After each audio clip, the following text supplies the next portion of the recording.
दोस्तों, मैं हूं योगेंद्र और आज हम खेलने वाले हैं कौन बनेगा करोड़पति और कौन बनेगा अरबपति। करोड़पति अरबपति कैसे बनोगे आप? नॉलेज से। अगर आपको नॉलेज होगी, ज्ञान होगा, प्रैक्टिकल नॉलेज होगी तो आप करोड़पति अरबपति नहीं, आप तो खरबपति भी बन सकते हो। जो आपको बनना है आप वो बन सकते हो, राइट? हाँ, तो उसके लिए आपको क्या करना पड़ेगा? बहुत अच्छी पढ़ाई करनी पड़ेगी। यस, पढ़ाई का मतलब होता है ज्ञान।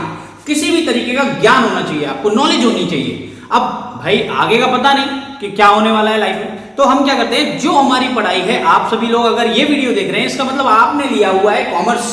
क्या लिया हुआ है? कॉमर्स। कॉमर्स मतलब अकाउंट्स, इकोनॉमिक्स एंड बिजनेस।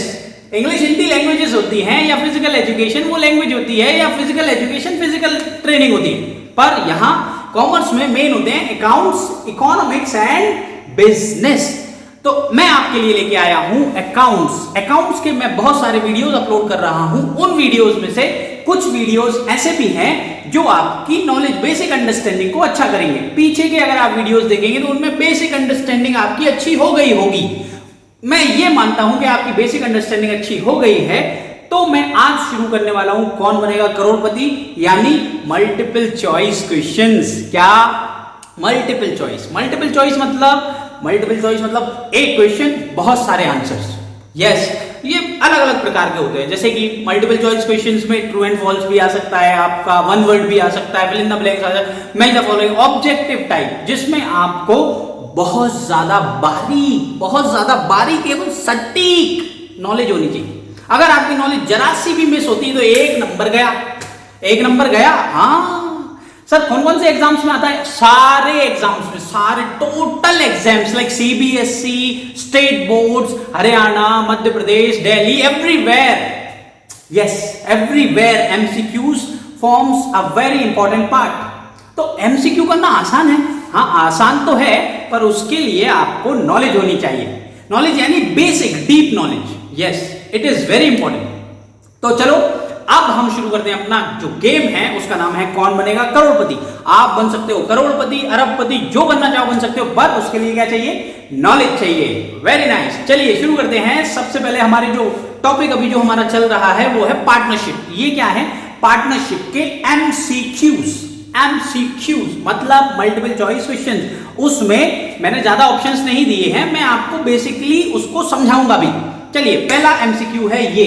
इसको जीतने पे आपको मिलेगा 1 करोड़ रुपए। कौन देगा? आप खुद ही दोगे। कब? फ्यूचर में। देखते जाते हैं। चलिए, minor can be a partner. क्या माइनर पार्टनर हो सकता है? टिक टिक टिक टिक टिक। यस सर, नहीं हो सकता माइनर पार्टनर। नहीं हो सकता? नहीं। अरे भैया, you people are wrong. Partner हो सकता है। Minor can be a partner. Sir minor मतलब अरे बच्चा, 18 साल से कम उम्र का बच्चा पार्टनर हो सकता है कि नहीं? ज्यादातर लोग कहेंगे नहीं हो सकता, पर मैं कहता हूं आप सब लोग जो नहीं कह रहे हैं वो सब लोग गलत है। माइनर पार्टनर हो सकता है, minor can be a partner, परंतु सिर्फ प्रॉफिट्स के लिए। Yes, minor can be a partner. Minor partner हो सकता है। Second objective. अच्छा, माइनर कैन बी पार्टनर। अच्छा हाँ, कहीं कहीं ये भी लिखा हुआ है minor can not be a partner. हाँ बिल्कुल सही लिखा हुआ है। माइनर लॉसेस के लिए पार्टनर नहीं हो सकता, पर प्रॉफिट्स के लिए माइनर पार्टनर हो सकता है। फ्रेंड्स, बहुत ध्यान से। नेक्स्ट क्वेश्चन, 1 करोड़ रुपए आप जीतेंगे अपने आप से। क्या है? Definition of partnership. कौन से सेक्शन में दी हुई है डेफिनेशन ऑफ पार्टनरशिप? पार्टनरशिप की डेफिनेशन कौन से सेक्शन में दी हुई? बताइए। सेक्शन 4 और section 5? Tick tick 4 5 4 5 4 5 5। No, you people are wrong. आप फिर से गलत हो गए हैं। अब आपके फिर से 1 करोड़ चले गए। अगर आपको 1 करोड़ जीतना है तो सही आंसर दीजिए। सही आंसर है सेक्शन 4। क्या? सेक्शन 4। कहां का section 4? Section 4 of Indian partnership act 19। I am not going to tell you this. क्यों नहीं बताऊंगा, बाद में समझ में आएगा। चलिए, तो कौन सा सेक्शन? पार्टनरशिप की डेफिनेशन दी हुई है सेक्शन 4 में। कौन से सेक्शन में? सेक्शन 4 4 4 4 4। 4 बार बोलो। सेक्शन 4 4 4 4 4। 4 बार। हाँ, very nice. Next objective. Partnership deed बनाना कंपलसरी है कि नहीं है? बताओ कंपलसरी वॉलेंट्री का मतलब होता है भैया इच्छा, बनाना है तो बनाओ, नहीं बनाना है तो मत बनाओ। तो बताओ पार्टनरशिप डीड बनाना कंपलसरी है या कंपलसरी नहीं है? बताइए बताइए बताइए। Partnership sir compulsory partnership deed बनाना पता नहीं सर, पता ही नहीं है भैया। कंपलसरी नहीं होता है, वॉलेंट्री होता है। क्या होता है? वॉलेंट्री मतलब इच्छा अनुसार मतलब अपनी इच्छा के ऊपर है। बनाना है तो बनाओ, नहीं बनाना है तो बिल्कुल मत बनाओ, कोई आपको नहीं बोलने वाला है। बट इट इज एडवाइजेबल, ये कहा जाता है कि बनाना चाहिए, पार्टनरशिप डीड बनाना चाहिए। तो नेक्स्ट, पार्टनरशिप डीड बनाना कंपलसरी है वॉलेंट्री है, वॉलेंट्री कंपलसरी नहीं है। नाइस। नेक्स्ट अगला क्वेश्चन, जो कि पार्टनरशिप एक्ट 1932, 33, 34, 35 कौन से एक्ट, जो पार्टनरशिप एक्ट है वो कौन से ईयर में आया था? कौन से ईयर में आया था बताइए? 1932 में आया था कि 33 में आया था कि 34 में आया था या 35 में आया था या कोई भी और ईयर? बताओ बताओ बताओ, जल्दी बताओ, जल्दी जल्दी एकदम जल्दी सोचो सोचो सोचो। 32, 33, 34 sir 35 you people are wrong, 35 में नहीं आया था, ये आया था 1932 में। इंडियन पार्टनरशिप एक्ट 1932 में आया था। कब आया था? 1932।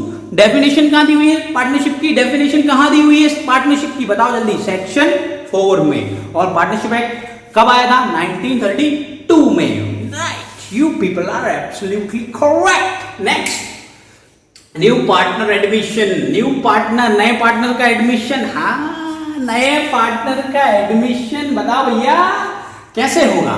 मेजॉरिटी से होगा या यूनानिमस कंसेंट? पहले तो ये समझ लो सर, यूनानिमस कंसेंट क्या होता है? यूनानिमस कंसेंट का मतलब होता है permission of all the partners is required, मतलब सभी की कंसेंट मतलब परमिशन, यूनानिमस मतलब सबकी, और मेजॉरिटी मतलब मैक्सिमम पीपल। एक दो ना भी बोल सकते हैं, ऐसा नहीं। न्यू पार्टनर का एडमिशन बताओ, यूनानिमस कंसेंट या मेजॉरिटी? बताओ बताओ बताओ बताओ बताओ बताओ बताओ बताओ बताओ। 1 करोड़ 1 करोड़ 1 करोड़ 1 करोड़। मेजॉरिटी नहीं, गलत जवाब।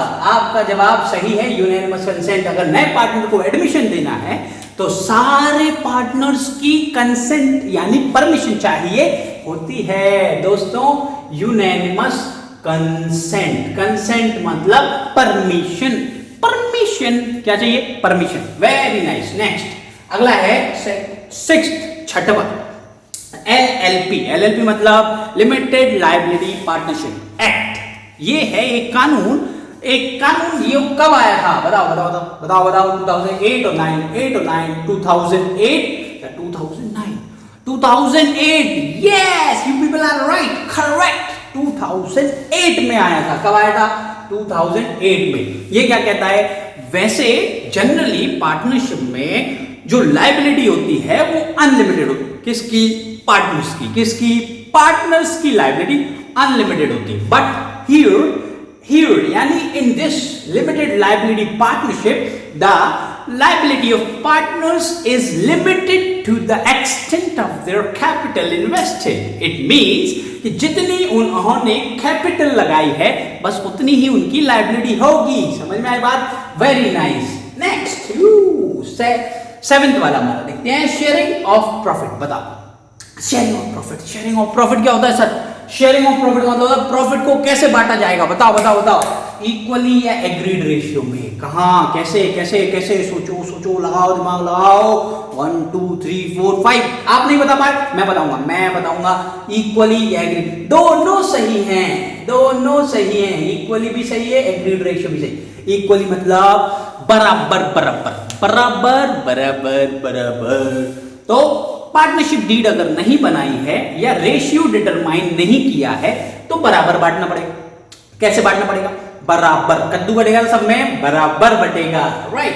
और अगर पार्टनरशिप डीड बनाई है यानी कि रेशियो पहले से डिसाइडेड है तो आप एग्रीड रेशियो में भी प्रॉफिट को बांट सकते हैं। Got my point? Very nice. तो कैसे प्रॉफिट को बांटा जाएगा? इक्वली, बराबर बांटा जाएगा, या फिर एग्रीड रेशियो में, यानी रेशियो अगर पहले से है तो उस रेशियो में बांटेंगे, right? Understood, very nice. Next is accounting period. आप सब लोगों को पता है 11th में आप पढ़ के आए हो अकाउंटिंग पीरियड। बताइए अकाउंटिंग पीरियड कब से कब तक होता है? कब से कब तक छोड़ो, तुम तो ये बताओ खत्म कब होता है? कब खत्म होता है? तो 31 दिसंबर, 31 मार्च, 31 दिसंबर। बताओ, सोचो सोचो, 1 2 3 4 5, बताओ जल्दी कब होता है? सोचो, 1 सोचो, 2 सोचो, 3 सोचो, 4 सोचो, 5। अकाउंटिंग पीरियड होता है 31 मार्च। व्हाई?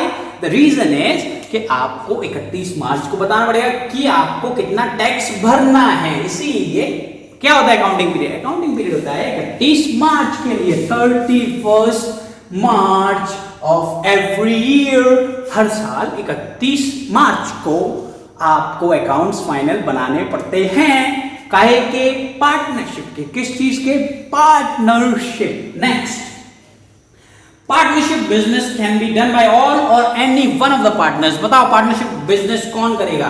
सारे पार्टनर्स करेंगे या कोई एक पार्टनर भी कर सकता है? बताओ बताओ बताओ। इसमें ज्यादा सोचने की जरूरत नहीं है। पार्टनरशिप की डेफिनेशन में लिखा हुआ है कि partnership business can be done by all. या तो सब लोग मिलकर कर सकते हैं या कोई एक, यानी कि दोनों सही है। दोनों सही है। कितने आदमी थे? 2। ऐसे ही यहां दोनों, both. It can be, partnership can be carried on by all or any one of them acting for all. या तो सब लोग कर सकते हैं मिलके या फिर कोई एक सबके लिए कर सकता है। बोथ, इसका क्या है? Both, all of the above, मतलब सबका, सारे के सारे सही हैं, बस एक हम ही गलत है ना? हाँ। Next, interest on capital. आपको दिख नहीं रहा होगा, I am going to tell you this.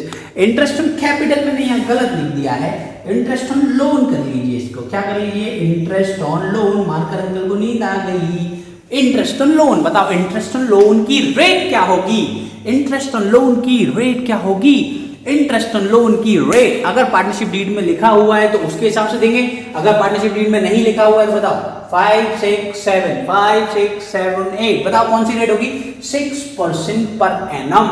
मतलब interest on loan will be given to a partner. अगर किसी पार्टनर ने फर्म को लोन दिया है तो उसके ऊपर जो इंटरेस्ट मिलेगा वो मिलेगा 6% पर एनम। एक साल में 1 लाख के ऊपर 6,000 रुपए। 6% पर एनम। पर एनम मतलब होता है साल भर में। एक साल में दोस्तों, एक साल में कितना परसेंट? 6%। मतलब 1 लाख के ऊपर 6,000, 2 लाख के ऊपर 12,000, 12,000 रुपीज, और 3 लाख के ऊपर 18,000। टेबल आता है ना? यस। 48। हाँ मेरे को आता है। यस, हिंदी में आता है पर आता है आपको इंग्लिश में आता है। Very good. नेक्स्ट, तो अगर इंटरेस्ट लोन पार्टनरशिप डीड में रेट नहीं लिखा हुआ है तो किस रेट से देंगे? 6% per annum. 6% per annum. Next, rent paid to a partner. बताइए रेंट क्या है? चार्ज है या एप्रोप्रिएशन? सर चार्ज क्या होता है, एप्रोप्रिएशन क्या होता है? What is charge and what is appropriation? I am going to tell you this. Charge मतलब कंपल्सरी, जो देना ही पड़ेगा, फर्म को देना ही पड़ेगा। और एप्रोप्रिएशन यानी प्रॉफिट हुआ तो देंगे, प्रॉफिट नहीं हुआ तो नहीं देंगे एट ऑल, देंगे ही नहीं। आई बात समझ में? तो वो क्या होता है? वो होता है एप्रोप्रिएशन। और कंपल्सरी वाला क्या होता है? चार्ज होता है दोस्तों। क्या होता है? चार्ज होता है। जैसे कि अगर मान लो, अरे चार्ज, हाँ चार्ज मतलब रेंट। देखो, रेंट पे टू ए पार्टनर, किसी पार्टनर की बिल्डिंग में बिजनेस चल रहा था, पार्टनरशिप चल रही थी, तो वो क्या होगा? चार्ज होगा या एप्रोप्रिएशन? वो चार्ज होगा। क्यों? क्योंकि रेंट्स को प्रॉफिट से कोई लेना देना नहीं है। चाहे प्रॉफिट हो या प्रॉफिट ना हो, रेंट तो देना ही पड़ेगा।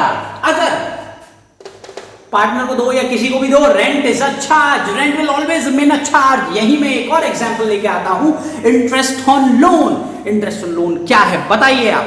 ये पूछा जाता है सीबीएसई के द्वारा। CBSE, state board, all the boards they ask this question, interest on loan क्या है? चार्ज है या एप्रोप्रिएशन है? बताइए।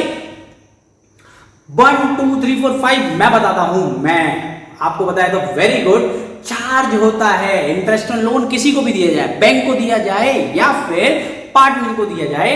Interest on loan is a charge against profit, is a charge का मतलब होता है कंपल्सरी, देना ही पड़ेगा, चाहे प्रॉफिट हो या प्रॉफिट ना हो, चाहे डीड में लिखा हो या डीड में ना लिखा हो, तो भी देना पड़ेगा। अंडरस्टूड? Very good. अगर आपने ये सारे सवाल अच्छे से कर लिए तो आपको पार्टनरशिप के बहुत सारे एमसीक्यूज में से कुछ हाथ लग गए हैं जो कि बहुत इंपॉर्टेंट है। अगर आपने ये कर लिए तो क्यों आपका कोरोना की वजह से आपके जो एग्जाम्स हैं वो होने वाले हैं ऑनलाइन, और अगर ऑनलाइन होंगे तो उनमें आएंगे एमसीक्यूज, और एमसीक्यू आएंगे तो ये क्वेश्चंस बहुत इंपॉर्टेंट हैं। आपको ये सारे क्वेश्चंस बहुत अच्छे से समझना है। ज्यादा अच्छे से समझने के लिए इस वीडियो को बार बार देखिए, और अगर आपको मेरा पढ़ाना पसंद आया है तो इस वीडियो को लाइक कीजिए, और कमेंट में अगर कोई प्रॉब्लम है तो आप पूछ सकते हैं। यू कैन टाइप देयर, क्या टाइप कर सकते हो, कोई भी प्रॉब्लम टाइप करके पूछो, I tell you the answer. Yes, and one more thing, अगर आपको चैनल अच्छा लगता है तो सब्सक्राइब कीजिए। क्यों? क्योंकि यहां हम बहुत सारी सर्विसेज फ्री दे रहे हैं, एकदम फ्री। सिर्फ आपको देखना है और आप समझ जाएंगे। 5th से लेकर 12th तक हम बहुत सारा कंटेंट अपलोड कर रहे हैं, जिससे कि हमारा भी टाइम पास हो जाए कोरोना में, और आपको भी कुछ ना कुछ मिल जाए। Yes, and also we also provide consultancy services. Startups के लिए, कोई स्टार्टअप डालने का सोच रहा है तो कंसल्टेंसी सर्विस, उसकी भी बहुत सारी वीडियोस हैं, और बहुत कुछ है इस चैनल में, आने वाला है, अभी भी है, आने वाला है धीरे धीरे। अगर कोई बड़ा है तो वो एक्सेल सीख सकता है, छोटा है तो वो 5th क्लास से लेकर वह यहाँ पढ़ाई कर सकता है, थोड़ा और बड़ा है तो कॉमर्स पढ़ सकता है, and many more things. Also will be bringing motivational videos to you. Thank you so much, have a great day guys. I am Yogen, and thanks for watching this video.